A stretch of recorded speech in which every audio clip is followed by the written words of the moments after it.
Guys, আজকে আমরা যে চ্যালেঞ্জটা নিতে চলেছি খুবই বিকট একটা চ্যালেঞ্জ, যেটা মানে তোমরা আই থিঙ্ক দেখে বুঝতেই পারছো। আমরা আজকেও সেই আগের দিনের মতো ফুচকা খাওয়ার চ্যালেঞ্জ নিয়ে এসেছি, যেখানে হবে ফুচকা তো ফুচকাই, আলুর জায়গায় হবে বিরিয়ানি আর জলের জায়গায় হবে কোল্ড ড্রিঙ্কস। তোমরা জাস্ট নিজেরাই ভেবে দেখো যে কতটা বিচ্ছিরি খাবার এটা হতে চলেছে। আমার কিছু বলার নেই, বাট যে জিতবে সে পাবে নিজের টেস্টটাকে ঠিক করার জন্য একটা রিমেইনিং বিরিয়ানি। আগে জিতে দেখো, আর সাথে কোল্ড ড্রিঙ্কস, যদি কোনো গ্যাস না থাকে, এটা খাওয়ার পরে চরম গ্যাস হবে, এটা আমি গ্যারেন্টি। তো চলো শুরু করা যাক।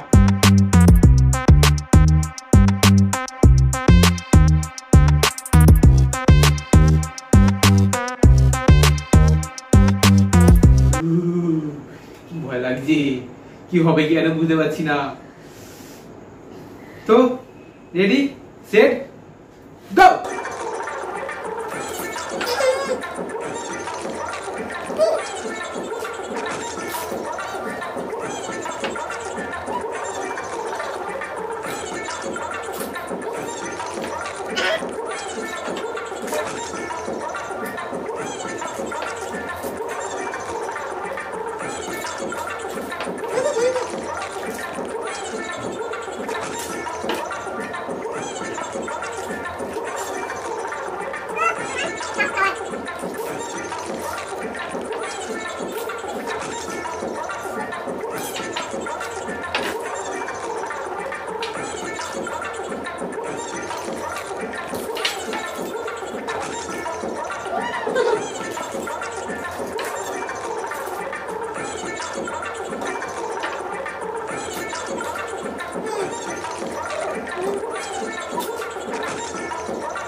জীবনে অনেক ফুচকা খেয়েছি, আইসক্রিম ফুচকা, দই fuchka, normal fuchka, chocolate fuchka, chicken fuchka, তারপর বাটারস্কচ ফুচকা, জেলি ফুচকা, অনেক ভালো ফুচকা খেয়েছি।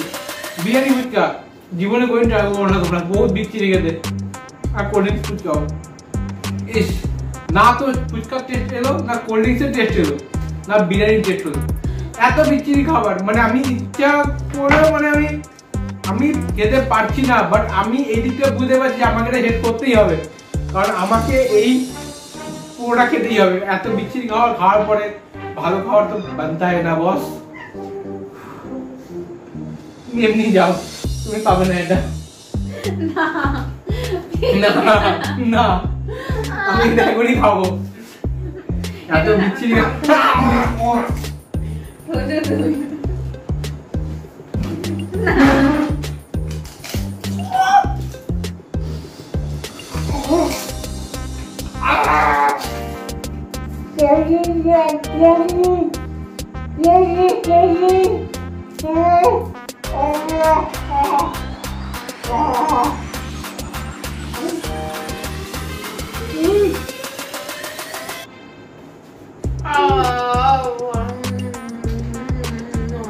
তুমি কি কাকে ওটা তুমি কি গেলে? আমি আর করবো না এরকম চ্যালেঞ্জ, আর করবো না। বিরিয়ানি ফুচকা আর খাবো না, আদা ভাত দিয়ে খাবো, বিরিয়ানি ফুচকা আর খাবো না। আজকের জন্য এতটাই। তোমার যদি ভালো লেগে থাকে তাহলে একটা লাইক করে দিও, আর এরকম আর করতে যাবো না। আমি গেলাম, টাটা।